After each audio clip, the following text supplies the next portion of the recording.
Hello साथियों, नमस्कार। मैं नितिन गुप्ता स्वागत करता हूं आप सभी का आपके अपने शिक्षक भर्ती चैनल गुरुकुल इंडिया पर। तो साथियों, आज लेकर आया हूं आपके लिए बाल विकास और शिक्षा शास्त्र, जो आपके सीटेट का पोर्शन होता है, जिसमें 30 नंबर के आपकी बाल विकास शिक्षा शास्त्र से आपके आते हैं क्वेश्चन। तो आज 15 क्वेश्चन डिस्कस करेंगे। जी हाँ, बहुत ही इंपॉर्टेंट क्वेश्चन है।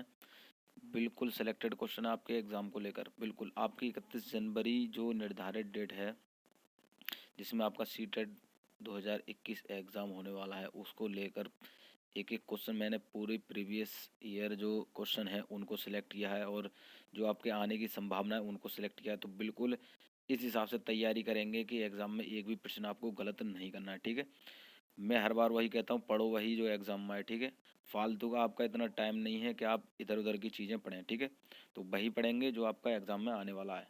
बात सीटेट की कर रहे हैं तो सीटेट के रिलेटेड ही प्रश्न आपको यहाँ देखने को मिलेंगे। ठीक है, ये नहीं है कि औरों की तरह आपको सीटेट का नाम लेकर कुछ और पढ़ाया जा रहा है। ठीक है, चलिए बात को ख़त्म करते हैं। और एक बार कह रहा हूँ, जितने साथी चैनल पर पहली बार आए हैं, वीडियो को पहली बार देख रहे हैं, चैनल को सब्सक्राइब जरूर कर लेंगे और बेल आइकन को प्रेस कर लेंगे, जिससे कि नेक्स्ट वीडियो को नोटिफिकेशन उन तक तुरंत पहुंच सके। जी हाँ, आपकी इस चैनल पर बिल्कुल फ्री ऑफ कॉस्ट तैयारी कराई जाती है। तो बिल्कुल बिल्कुल देर नहीं करेंगे, अपने साथियों को भी शेयर करेंगे वीडियो को, और चैनल को जल्दी से सब्सक्राइब कर लेंगे। चलिए बात को ख़त्म करेंगे, क्लास स्टार्ट करते हैं। तो चलिए देखिए, पहला क्वेश्चन देखेंगे कि कह रहे हैं, लेव वाइगोत्स्की के समाज संरचना सिद्धांत की में दृढ़ विश्वास रखने वाले शिक्षक के नाते आप अपने बच्चों के आकलन के लिए निम्नलिखित में से किस विधि को वरीयता देंगे। समझ लेंगे बिल्कुल। लेव वाइगोत्स्की कह रहे हैं, इन्होंने पहले तो समझ लेंगे इन्होंने कौन सा सिद्धांत दिया था। इन्होंने समाज संरचना सिद्धांत कह सकते हैं या समाज सांस्कृतिक सिद्धांत कह सकते हैं, ये इन्होंने दिया है। ठीक है, बिल्कुल समाज सांस्कृतिक सिद्धांत की कहीं बात आ जाएगी तो लेव वाइगोत्स्की लगाएंगे। इन्होंने क्या कहा कि बच्चा समाज के द्वारा सीखता है। क्या है, बच्चा जो सीखता है वो समाज के द्वारा सीखता है। किसने कहा है? आपके लेव वाइगोत्स्की ने कहा है। ठीक है, तो इसमें ये क्वेश्चन में कह रहे हैं कि लेव वाइगोत्स्की जो समाज संरचना सिद्धांत है उसके उसमें आपको बच्चों का आकलन करना है, वो आपको किस विधि से आप करेंगे, आप एक शिक्षक के नाते। बात समझ में आ गई? तो क्या है हमारा सहयोगी प्रोजेक्ट, मानकीकृत परीक्षण, तथ्यों पर आधारित प्रत्यास्मरण के प्रश्न, वस्तुपरक बहुविकल्पी प्रकार के प्रश्न। देखिए, सबसे पहले आप जान लेंगे, प्रश्न की कहीं भी बात आ जाएगी आप बिल्कुल नहीं लगाएंगे। बच्चे से रिलेटेड कोई भी बात कर रहे हैं और बच्चे से प्रश्न की बात आ रही है, देखिए तथ्यों पर आधारित प्रत्यास्मरण के प्रश्न, मतलब बच्चे से कहीं ना कहीं बच्चे से प्रश्न किए जा रहे हैं, तो बिल्कुल नहीं लगाएंगे। बात करेंगे डी ऑप्शन की, बहु वस्तुपरक बहुविकल्पी प्रकार के प्रश्न। देखिए, किसी प्रकार के आपको प्रश्न को नहीं लगाना है। देखिए, परिभाषा की बात आ जाएगी तब भी आपको नहीं लगाना है, प्रश्नों की बात आ जाएगी तब भी आपको नहीं लगाना, रटने की बात कहीं भी आ जाएगी तब भी आपको नहीं लगाना। ठीक है, मानकीकृत परीक्षण मतलब इसमें भी आपका वही आ गया कि बच्चे को यहाँ पर क्या है, एक एक करके क्या है जाना जा रहा है। ठीक है, इसमें बच्चे को आपको खुद को सिखाना है, तो किसके द्वारा सिखाएंगे? सहयोगी प्रोजेक्ट के द्वारा। मतलब बच्चा यहाँ पर खुद करके सीखेगा। क्या है? खुद करके सीखेगा। और सहयोगी प्रोजेक्ट, इसके साथ साथ आप याद रखेंगे क्या, सहयोगात्मक कार्य के द्वारा बच्चा सीखेगा। क्या? सहयोगात्मक कार्य के, ये किसने कहा है? आपका ये वाइगोत्स्की ने कहा है। क्या? वाइगोत्स्की ने कहा है। बात समझ में आ गई? कहीं भी सहयोगात्मक कार्य के द्वारा बच्चा सीख रहा है तब वाइगोत्स्की का आप जिक्र करेंगे या आप आंसर लगाएंगे। ठीक है, सहयोगी प्रोजेक्ट की बात करेंगे तब भी आप क्या लगाएंगे? वाइगोत्स्की लगाएंगे। ठीक है, बिल्कुल बात समझ में आ गई। इन्होंने कौन सा सिद्धांत दिया था? समाज संरचना सिद्धांत या समाज सांस्कृतिक सिद्धांत। बिल्कुल नोट कर लेंगे, समाज सांस्कृतिक सिद्धांत इन्होंने दिया था।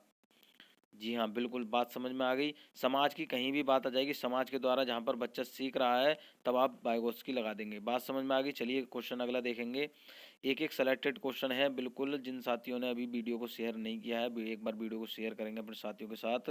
दूसरे क्वेश्चन की बात करेंगे कि अपनी कक्षा की व्यक्तिगत भिन्नताओं से निपटने के लिए शिक्षक को चाहिए। बिल्कुल आपके सीटेट में ये ही प्रश्न पूछे जाते हैं, सेम ऐसे ही प्रश्न पूछे जाते हैं। बिल्कुल सेलेक्टेड क्वेश्चन है। एग्जाम में अगर आप प्रीवियस पेपर देखेंगे तो ऐसे ही क्वेश्चन आपको देखने को मिल जाएंगे। सारी चीज़ें करते हुए चलेंगे।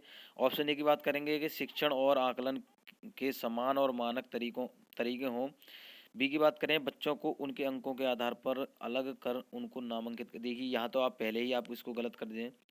अंकों के आधार पर बच्चे को अलग नहीं करना है, आर्थिक स्थिति के आधार पर नहीं करना है, या किसी भी जातिवाद के आधार पर बच्चे को अलग नहीं करना है। ठीक है, बात करेंगे सीखी के बच्चों से बातचीत करें और उनके दृष्टिकोण को महत्व दें। बात सही है। अगले ऑप्शन की बात करें, विद्यार्थियों के लिए कठोर नियमों, बिल्कुल नेगेटिव लगा देंगे। देखिए, कहीं भी बात आ जाएगी, कठोर नियमों का लागू करना, अनुशासन में बनाए रखना, बच्चों क्या है, बच्चों पर अपनी बात को मनमाना या थोपना, ठीक है। तो इस प्रकार के ये नेगेटिव पॉइंट होते हैं। बात करेंगे पहले ऑप्शन की, शिक्षण में आकलन समान और मानक तरीके से बिल्कुल नहीं लगाएंगे, मानक तरीके से आप नहीं लगाएंगे। तो क्या कह देंगे सर, क्या कह देंगे, ऑप्शन सी सही होगा, बच्चों से बातचीत आप करेंगे, उनके दृष्टिकोण को महत्व देंगे, मतलब बच्चे के जो बातें हैं उनको आप सम्मान देंगे, और बच्चों से किसी भी विषय वस्तु जो बच्चा भी नहीं आ रहा उस पर बातचीत करेंगे, ठीक है। बात समझ में आ गई, कहीं भी आपको नेगेटिव पॉइंट नहीं लगाना है। चलिए अगला क्वेश्चन देखेंगे। तो अगला क्वेश्चन की बात करेंगे कि आकलन उद्देश्यपूर्ण होता है यदि, तो ऑप्शन ए कहेंगे इससे विद्यार्थियों में भय और तनाव का संचार हो। तो पहले तो आप ये यहाँ पर निगेटिव करते हुए चलेंगे, बिल्कुल नहीं लगाएंगे। इससे विद्यार्थियों और शिक्षकों को प्रतिपुष्टि फीडबैक प्राप्त हो। चलिए देखते हैं अगला। अगला ऑप्शन यह केवल एक बार वर्ष में अंत हो, बिल्कुल नहीं लगाएंगे। डी की बात करेंगे, विद्यार्थियों की उपलब्धियों में अंतर करने के लिए तुलनात्मक मूल्यांकन नहीं लगाएंगे। तो क्या लगाएंगे, बिल्कुल जो आपका ऑप्शन रह गया वो ऑप्शन बी रह गया, इससे विद्यार्थियों और शिक्षकों को प्रतिपुष्टि फीडबैक प्राप्त हो। देखिए प्रति फीडबैक का मतलब है बच्चों के बारे में आप जानकारी प्राप्त करेंगे। क्या है, आकलन आप किस लिए करते हैं, आकलन इसलिए करते हैं कि किसी भी बच्चे के बारे में आपको जानकारी प्राप्त हो, किसी भी शिक्षक के बारे में आपको जानकारी प्राप्त हो। तो बिल्कुल फीडबैक का मतलब है उसके बारे में आप जान सकेंगे, ठीक है। चलिए क्वेश्चन अगले की बात करेंगे कि पहले तो इम्पोर्टेंट क्वेश्चन लिख लेंगे। देखिए एनसीएफ 2005 जो है आपके, इससे एक से दो क्वेश्चन आपके पूछ लिए जाते हैं। तो ऑप्शन क्वेश्चन पढ़ लेंगे कि राष्ट्रीय पाठचर्या की रूपरेखा एनसीएफ 2005 के अनुसार शिक्षक की भूमिका है।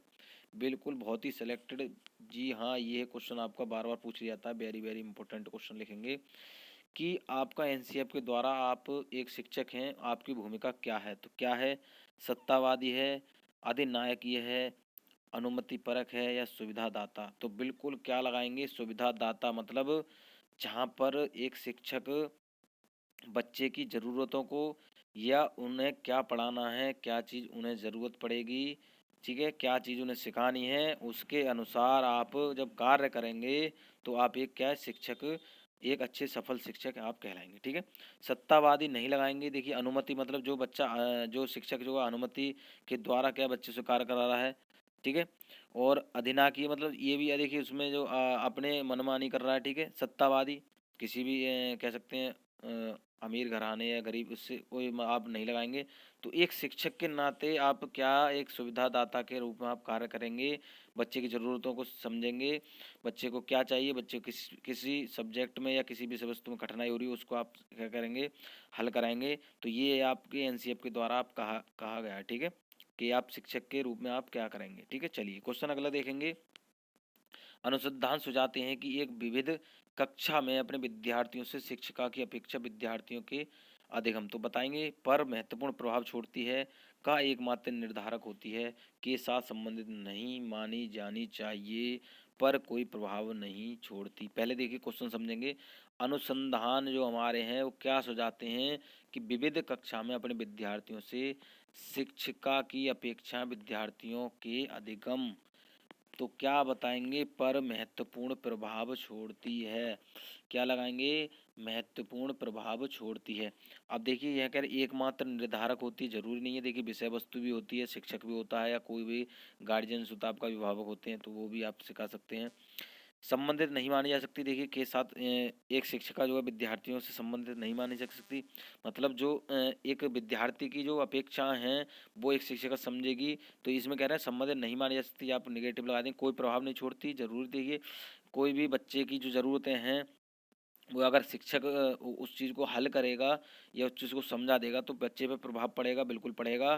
तो ये आप क्या लगाएंगे, ऑप्शन ए लगाएंगे, पर प्रभाव छोड़ती है। क्या, पर प्रभाव छोड़ती है, बिल्कुल बात समझ में आ गई। चलिए क्वेश्चन अगला देखेंगे कि विशेष आवश्यकता वाले, बिल्कुल इंपॉर्टेंट क्वेश्चन है, विशेष आवश्यकता वाले बच्चों को शामिल करना तो एक क्या है, काल्पनिक लक्ष्य है, जिनमें अक्षमता ना हो उन बच्चों के लिए हानिकारक है, विद्यालय पर भार बढ़ा देगा। तो ये तो यहीं से निगेटिव आप लगा देंगे। डी की बात करें, शिक्षण के प्रति दृष्टिकोण विषय वस्तु और धारणा परिवर्तन की अपेक्षा रखता है। तो क्या लगाएंगे, देखिए ये है एक काल्पनिक, ये आप नहीं लगाएंगे। देखिए कभी भी आप कोई भी ऐसा पॉइंट नहीं लगाएंगे जिससे आपको पता चल रहा हो कि ये जो है गलत होने वाला है, ठीक है। बात करेंगे देखिए अक्षमता ना हो, क्या है जिसमें अक्षमता ना हो उन बच्चों के लिए हानिकारक है।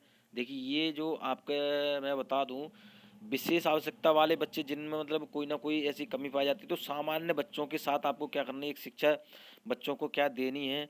तो क्या ऑप्शन डी लगाएंगे, शिक्षण के प्रति दृष्टिकोण विषय वस्तु और धारणा परिवर्तन की अपेक्षा रखता है। क्या आपका विशेष आवश्यकता वाले बच्चों को यहाँ पर आप शामिल करेंगे तब, ठीक है।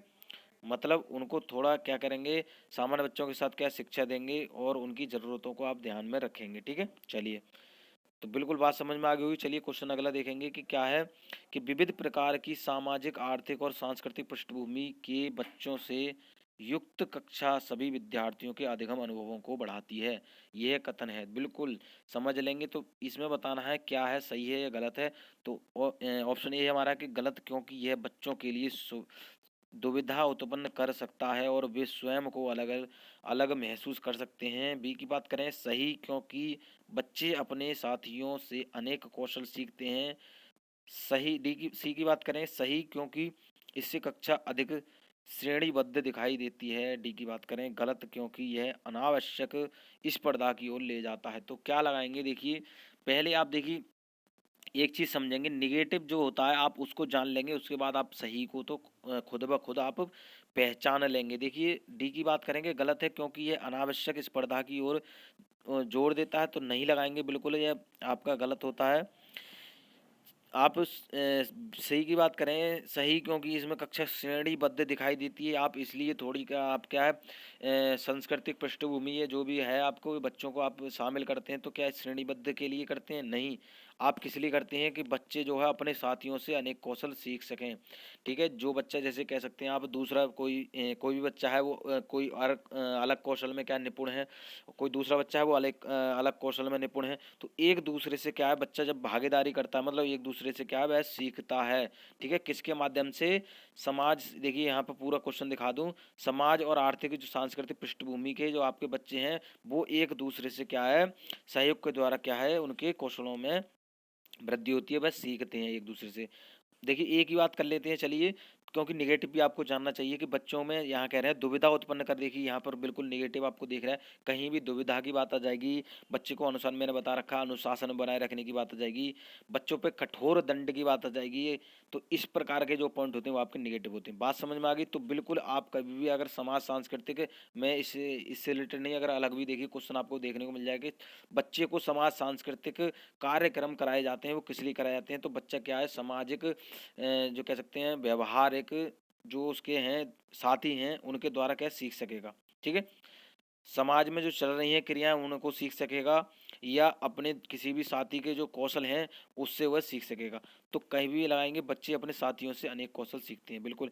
देखिए साथी से भी बात नहीं, अगर शिक्षक की भी बात आ जाएगी, शिक्षक से भी कौशल सीखता है, ठीक है। बात समझ में आ गई। तो किसी से भी आप रिलेट कर सकते हैं, क्वेश्चन की लैंग्वेज को समझकर आपको आंसर करना है, बिल्कुल। सीटेट का आप एग्जाम देने जा रहे हैं तो। चलिए क्वेश्चन अगले की बात करेंगे, सुनने में असमर्थ बच्चा। तो सुनने में क्या होता है आपका, जो बच्चा सुन नहीं पाता है उसको आपको बताना है कि इसमें कौन सा आपका आंसर सही हो जाएगा। श्रवण असमर्थता वाले बच्चों के विद्यालय में ही भेजा जाना चाहिए, नियमित विद्यालय में नहीं। बी की बात करें, केवल अकादमिक शिक्षा में लाभ नहीं उठा पाएगा, उसे उसके स्थान पर व्यावसायिक शिक्षा दी जानी चाहिए। सी की बात करें, नियमित विद्यालय में बहुत अच्छा कर सकता है यदि उसके उपयुक्त सुविधा और साधन उपलब्ध कराए जाएं। डी की बात करें, नियमित विद्यालय में अपने सहपाठियों के समान सभी प्रदर्शन नहीं कर सकेगा। तो क्या बताएंगे, बिल्कुल बता देंगे कौन सा आपका आंसर सही हो जाएगा। तो क्या लगाएंगे, ऑप्शन सी लगाएंगे, नियमित विद्यालय में बहुत अच्छा कर सकता है यदि उसे उपयुक्त सुविधा और साधन उपलब्ध कराए जाएं। देखिए मैं आपको और तीन जो आपके ऑप्शन है उनको बता देता हूँ। देखिए श्रवण असमर्थता वाले बच्चों की विद्यालय में ही भेजा जाना चाहिए, बिल्कुल नहीं लगाएंगे। कभी भी आपको ऐसा पॉइंट नहीं लगाना है कि कोई भी बच्चा किसी भी अक्षमता से ग्रसित है, किसी भी बीमारी से ग्रसित है, उसको अलग से शिक्षा दी जा रही है या उसको नहीं शिक्षा दी रही है, ये आपको नहीं लगाना है। अगर आ जाए कैसे के सामान्य बच्चों के साथ शिक्षा दी जा रही है, वो आपका सही हो जाएगा। या फिर उसकी सुविधा जो उसको ज़रूरत है उसकी सुविधा के अनुसार शिक्षा दी जा रही है, वो भी आपका सही हो जाएगा। बी की बात कर रहे हैं कि केवल अकादमिक शिक्षा से लाभ उठा सकता है, व्यावसायिक शिक्षा बिल्कुल नहीं लगाएंगे। देखिए श्रवण बाधित बच्चा ही तो है, दृष्टि बाधित की भी यहाँ पर बात आ जाएगी, तब भी आप ये ही पॉइंट लगाएंगे। उनके लिए क्या सुविधा सामग्री जो होती है जिससे वो बच्चा सीख जाता है, जैसे आपकी ब्रेल लिपि का माध्यम है जिससे बच्चा सीखता है, जिसमें कि 6 बिंदुओं पर आधारित होती है, जिसमें क्या कहते हैं अक्षर जो होते हैं उभरे हुए होते हैं या नुकीले पेन उससे आपके क्या है गुदे हुए होते हैं जैसे कह सकते हैं, तो जिससे कि बच्चा उस पर हाथ फेर कर आपको पहचान सकता है। उसी प्रकार श्रवण बाधित बच्चा होता है जो सुन नहीं पाता है, उसके लिए सुविधा जो सामग्री है उसको हम दे के क्या है सामान्य बच्चों के साथ उसको शिक्षा दे सकते हैं। बात समझ में आ गई होगी। सहपाठियों के समान कभी प्रदर्शन नहीं कर सकेगा, बिल्कुल नहीं, आप समझ लेंगे। देखिए केवल सुन ही नहीं सकता है, अगर उसे सामग्री उपलब्ध कराई जाएंगी तो वह क्या है सामान्य बच्चों के साथ क्या है प्रदर्शन कर सकेगा, कार्य कर सकेगा। बात समझ में आ गई तो बिल्कुल आप ऑप्शन सी लगा देंगे। चलिए चलिए अगले क्वेश्चन की बात करेंगे। अगला क्वेश्चन है कि निम्नलिखित में से कौन सी विशेषता प्रतिभावान शिक्षार्थी की है। तो क्या ऑप्शन ए हमारा है कि वह आक्रामक और कुंठित हो जाता है, बिल्कुल आप नहीं लगाएंगे। बी की बात करें यदि कक्षा की गतिविधियां अधिक चुनौतीपूर्ण नहीं होती हैं तो वह कम प्रेरित अनुभव करता है और ऊब जाता है। सी की बात करें वह बहुत ही तुक मिजाज होता है, मतलब चिड़चिड़ापन कह सकते हैं आप, किसी भी बात को आप उसके सामने कहेंगे तो वह लड़ने को तैयार हो जाता है। इस प्रकार का आप कह रहे हैं तो ये आपका इससे रिलेटेड नहीं होता है। चलिए डी की बात करें, यह रस्मी व्यवहार करता है जैसे हाथ थपथपाना डोलना, ये भी आप नहीं लगाएंगे। क्या लगाएंगे, ऑप्शन बी लगाएंगे। यदि कक्षा की गतिविधियां अधिक चुनौतीपूर्ण नहीं होती तो वह कम प्रेरित अनुभव करता है और ऊब जाता है। प्रतिभावान बच्चे की बात आ रही है, बिल्कुल बात समझ लेंगे किसकी बात आ रही है, प्रतिभावान बच्चे की बात आ रही है। ठीक है चलिए, तो उसके सामने क्या आपको चुनौतीपूर्ण कोई भी एक कह सकते हैं कार्य है उसको आपको रखना है जिससे कि बच्चा है उस चीज़ को सीख जाएगा, प्रेरित होगा। ठीक है चलिए डी की ऑप्शन आपका सॉरी अगला क्वेश्चन की बात करेंगे कि एक शिक्षिका अपनी प्राथमिक कक्षा में प्रभावी अधिगम को बढ़ा सकती है। क्या कह रहे हैं, एक शिक्षा की बात आ रही है और क्या है अपनी प्राथमिक कक्षा में प्रभावी अधिगम को यहाँ बढ़ाने की बात आ रही है। तो ऑप्शन ए देखेंगे, अधिगम में छोटी छोटी उपलब्धियों के लिए पुरस्कार देकर। बी की बात करें ड्रिल और अभ्यास के द्वारा। सी की बात करेंगे अपने विद्यार्थियों में प्रतियोगिता को प्रोत्साहन देकर। डी की बात करें विषय वस्तु को विद्यार्थियों के जीवन के साथ संबंधित करके। बिल्कुल आप समझ गए होंगे, ऑप्शन डी लगा देंगे, विषय वस्तु को विद्यार्थी के जीवन के साथ जोड़कर क्या है एक शिक्षिका या शिक्षक है वह बच्चे को आसानी से सिखा सकता है और बच्चा क्या आसानी से उस चीज़ को सीख लेगा। बच्चे को उसके जीवन में जो घटित घटना है, जो बच्चा नेचुरली जो उसके सामने क्या कह सकते हैं उसके सामने जो चल रही हैं उससे क्या है बच्चे को रिलेट करके क्या है एक शिक्षक या कोई भी शिक्षिका है बच्चे को क्या सिखा सकती है और उसका जो अधिगम है वो बहुत प्रभावी तरीके से चलेगा। ठीक है बात समझ में आ गई। तो चलिए अगला क्वेश्चन देखेंगे। अगला क्वेश्चन है कि बच्चों के बारे में निम्नलिखित कथनों में से कौन से सही हैं। तो इसमें कुछ कथन दे रखे हैं, इसमें बताना है कौन कौन से आपके सही होंगे। तो पहला कथन है बच्चे जानकारी के निष्क्रिय प्राप्त करता है। दूसरे पॉइंट की बात करेंगे, दूसरे कथन की बात करें कि बच्चे समस्या समाधान करता है, बच्चे वैज्ञानिक शोध करता है। या चौथे कथन की बात करें बच्चे पर्यावरण के सक्रिय अन्वेषक हैं।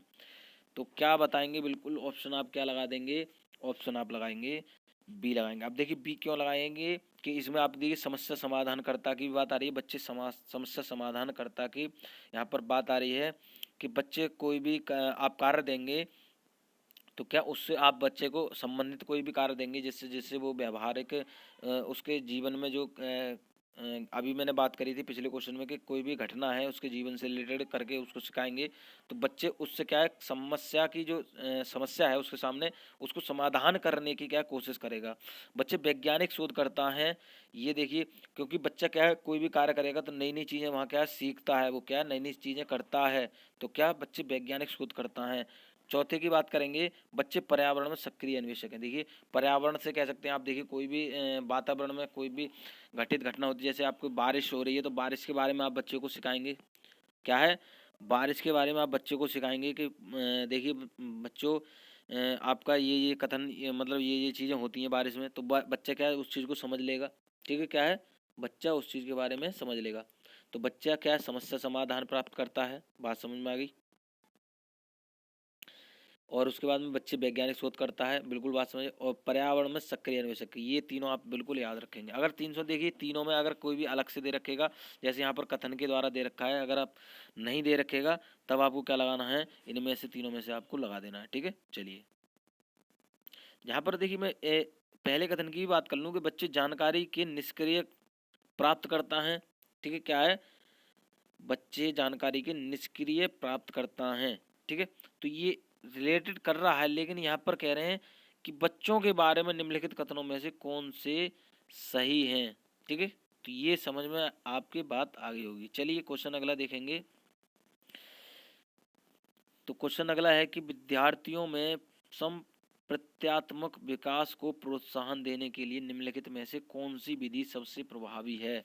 क्या संप्रत्यात्मक विकास की बात यहाँ कर रहे हैं, तो कौन सी विधि आपकी सबसे प्रभावी होगी। चलिए ऑप्शन देखेंगे कि पुराने प्रत्ययों से किसी संदर्भ के बिना नए प्रत्ययों को अपने आप समझा जाना चाहिए। बी की बात करें, याद करने के लिए कहकर विद्यार्थियों के गलत विचारों को सही विचारों में बदलना। देखिए यहाँ पर कह रहे हैं याद करने के लिए, यहाँ पर बच्चे को कह रहे हैं और उसके बाद में कह रहे हैं विद्यार्थियों को गलत विचार हैं उनको क्या है सही विचारों में बदलना। ये बात समझ में आ गई।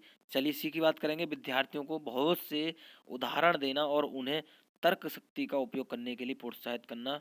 डी की बात करेंगे, जब तक विद्यार्थियों में वांछित संप्रत्यात्मक परिवर्तन ना हो जाए तब तक दंड का उपयोग करना। तो देखिए यहाँ पर बिल्कुल डी को तो बिल्कुल आप गलत कर देंगे। यहाँ पर दंड की बात आ रही है तो बिल्कुल आप नहीं लगाएंगे। एक ही बात करेंगे, पुराने प्रत्ययों से किसी संदर्भ के बिना नए प्रत्ययों को अपने आप समझा जाना चाहिए। बिल्कुल अपने आप नहीं समझेगा, क्या है बच्चा अपने आप नहीं समझेगा जब तक कि एक शिक्षक उसको नहीं समझाएगा। ठीक है, बी की बात करें, याद करने के लिए कहकर विद्यार्थियों के गलत विचारों को सही विचारों में बदल। देखिए याद करने के लिए यहाँ कह रहे हैं बच्चों से, और गलत विचारों को क्या है गलत विचारों को लेकर क्या उनको सही विचारों में बदलना, ये बच्चे से कहा जा रहा है, ये आप नहीं लगाएंगे, बिल्कुल नहीं लगाएंगे। सी की बात करेंगे तो सी आपको बिल्कुल सही हो जाएगा।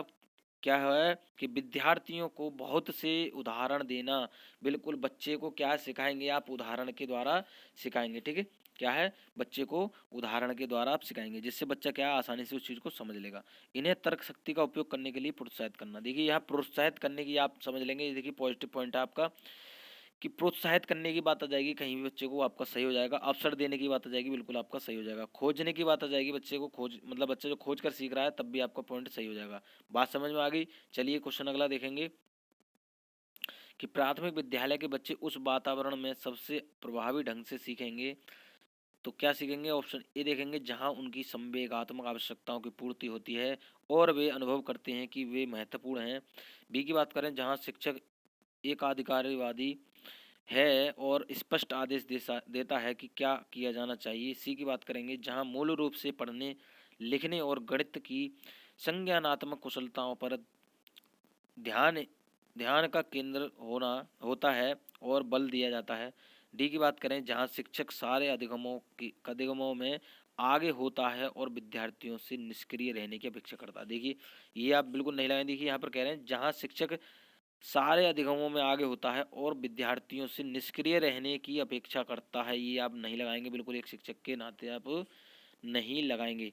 बी सी की बात करेंगे, जहां मूल रूप से पढ़ने लिखने और गणित की संकल्पना कुशलता पर ही ध्यान का केंद्र होना, ये नहीं लगाएंगे। देखिए किसी भी आप एक एग्जैक्ट एक किसी भी सब्जेक्ट पर आप क्या बल नहीं दिया जाएगा, यहाँ पर कह रहे हैं बल दिया जाता है।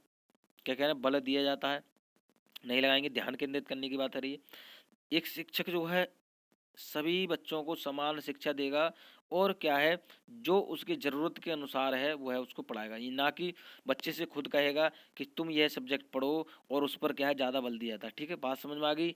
बी की बात करेंगे तो बी कह रहे हैं कि जहाँ शिक्षक एकाधिकारवादी, क्या एकाधिकार, ये आप नोट करेंगे, क्या ये आप दे एकाधिकारवादी। ठीक है, और स्पष्ट आदेश देता है कि क्या किया जाना चाहिए। देखिए आदेश की यहाँ पर बात आप कर रहे हैं तो आदेश आप नहीं करेंगे। क्या करेंगे, आदेश नहीं करेंगे। बच्चे के साथ कोई कार्य किया जा रहा है तब आपका सही हो जाता है। वाद विवाद की जा रही है, विचार विमर्श किया जा रहा है किसी बात पर, वो आपका सही होता है, लेकिन आदेश की बात आप नहीं लगाएंगे। ठीक है, चलिए तो क्या सही हो जाएगा, तो कह देंगे सर ऑप्शन ए सही हो जाएगा, जहाँ उसकी संवेगात्मक आवश्यकताओं की पूर्ति होती है। क्या? उसकी संवेगात्मक आवश्यकताओं, यहाँ पर देखिए ये आप पूरा पढ़ने की जरूरत नहीं है, यहाँ पर एक पॉइंट समझ में आ रहा है, आवश्यकताओं की यहाँ पर पूर्ति की जा रही है बच्चे की, तो ये आपका प्रभावी ढंग से आप बच्चा इसमें सीख जाएगा। ठीक है, और देखिए यहाँ पर चलिए पढ़ भी लेते हैं कि वे अनुभव करते हैं कि वे महत्वपूर्ण हैं। ठीक है, उनको ये भी महसूस होना चाहिए कि बच्चे महत्वपूर्ण हैं, मतलब बच्चे को खुद महसूस होना चाहिए कि हम महत्वपूर्ण हैं, ना कि उन्हें भेदभाव की दृष्टि से देखा जाना चाहिए वह जिससे नहीं सीख पाए। ठीक है, समझ में बात आ गई। चलिए अगला क्वेश्चन देखेंगे कि एक बच्चा खिड़की के सामने से एक कौए को उड़ता हुआ देखता है, बात समझते हुए चलेंगे, और कहता है एक पक्षी। ठीक है, क्या है? वह कह रहा है एक पक्षी, उसके खिड़की के सामने से कोई कौवा उड़ता है और कहता है एक पक्षी। तो इससे बच्चे के विचार के बारे में क्या पता चलता है? बात समझ में आ गई। इसमें देखिए कथन दे रखे हैं, तो बच्चे की स्मृतियां पहले से भंडारित होती हैं। दूसरे कथन की बात करें, बच्चे में पक्षी का प्रत्यय विकसित हो चुका है, तो कह देंगे ये तो आपको बिल्कुल सही हो जाएगा। देखिए हम सारे कथनों की बात करेंगे। बच्चे ने अपने अनुभव बताने के लिए भाषा के कुछ उपकरणों का विकास कर लिया है, तो क्या नहीं लगाएंगे? क्या ये आप नहीं लगाएंगे तो क्या सही हो जाएगा? केवल आप कथन बी आपका सही हो जाएगा कि बच्चे में पक्षी का प्रत्यय विकसित हो चुका है, ना कि वह पहचानने का। ठीक है, ना कि वह पहचानने का। ठीक है, बच्चा समझ रहा है कि कोई उड़ रहा है तो वह क्या है? पक्षी है। ठीक है, क्या है? तो वह पक्षी है। जैसे आपका कोई भी जैसे आप हवाई जहाज कह सकते हैं, वो उड़ रहा है तो उसके समझ में ये आएगा कि वह पक्षी उड़ रहा है। ठीक है, उसमें वह प्रत्यय जो है वो विकसित हो चुका है, ना कि उसमें भेदभाव करना। क्या है? भेदभाव करना। तो क्या ऑप्शन डी लगाएंगे? केवल आपका बी जो है कथन बिल्कुल सही हो जाएगा। चलिए अगले क्वेश्चन की बात करेंगे कि कोई शिक्षिका अपने विद्यार्थियों को क्या कहे कि उन्हें भीतरी प्रेरणा के साथ कार्य करने के लिए प्रोत्साहित कर सके। क्या समझ में आ गई बात?